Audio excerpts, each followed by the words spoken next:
ಲೋಕಸಭಾ ಚುನಾವಣೆಯ ಹೊತ್ತಲ್ಲೇ DCM DK Shivakumar Vokkaliga ಅಸ್ತ್ರವನ್ನ ಬಳಕೆ ಮಾಡಿದ್ದಾರೆ. ರಣಕಣದಲ್ಲಿ ಒಕ್ಕಲಿಗ ದಾಳವನ್ನ ಉರುಳಿಸಿದ್ದಾರೆ ಡಿಸಿಎಂ ಡಿಕೆ ಶಿವಕುಮಾರ್.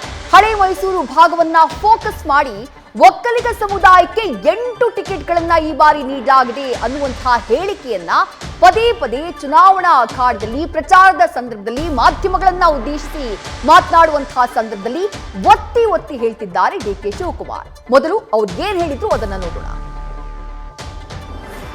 8 ಜನ ಒಕ್ಕಲಿಗರಿಗೆ ಈ ಬಾರಿ ಕಾಂಗ್ರೆಸ್ ಪಕ್ಷ ಟಿಕೆಟ್ ಅನ್ನ ಕೊಟ್ಟಿದೆ.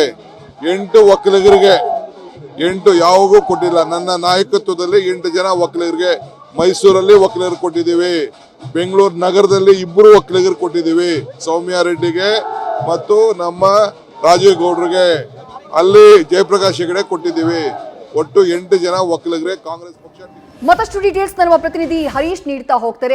ಹರೀಶ್, ಕಳೆದ ವಿಧಾನಸಭೆ ಚುನಾವಣೆಯ ಸಂದರ್ಭದಲ್ಲಿ ನಾನೇ ಸಿಎಂ ಆಗ್ತೀನಿ ಅನ್ನುವಂತಹ ಭರವಸೆಯನ್ನ ನೀಡ್ತಾ ಜೆಡಿಎಸ್ನ ಕೋಟೆಯಾಗಿದ್ದಂತಹ ಆ ಒಕ್ಕಲಿಗ ಕೋಟೆ ಅಥವಾ ಹಳೆ ಮೈಸೂರು ಭಾಗದಲ್ಲಿ ಹೆಚ್ಚಿನ ಮತಗಳನ್ನ ಪಡೆದು ಆ ಕೋಟೆಗೆ ಲಗ್ಗಿಯನ್ನ ಇಟ್ಟಂತವರು ಡಿಸಿಎಂ ಡಿಕೆ ಶಿವಕುಮಾರ್ ಅವರು. ಈಗ ಲೋಕಸಭಾ ಅಖಾಡದಲ್ಲಿ ಮತ್ತದೇ ಒಕ್ಕಲಿಗ ಅಸ್ತ್ರ. ವಿಶ್ಲೇಷಣೆ ಮಾಡಬಹುದಾ ಹರೀಶ್?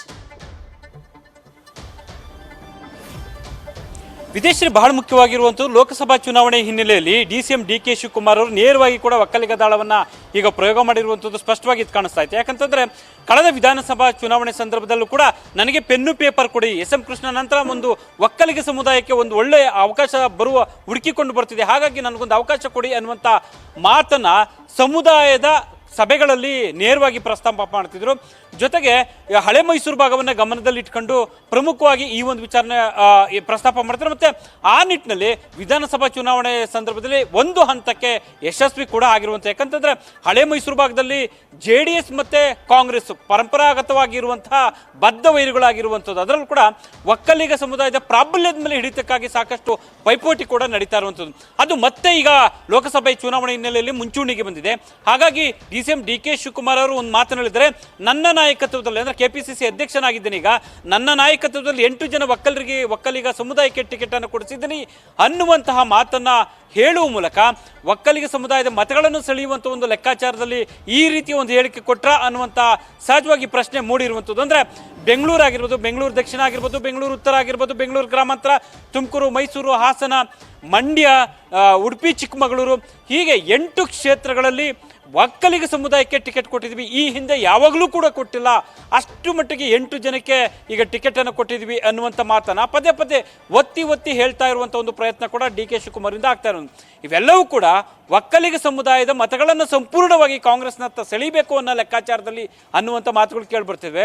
ಯಾಕಂದ್ರೆ ಸಹಜವಾಗಿ JDSಗೆ ಬೆನ್ನಿಗೆ ನಿಂತಿರ್ತಕ್ಕಂಥದ್ದು ಕೂಡ ಹೆಚ್ಚಿನ ಮತಗಳು ಒಕ್ಕಲಿಗ ಸಮುದಾಯದವರೇ ಆಗಿರುವಂಥದ್ದು.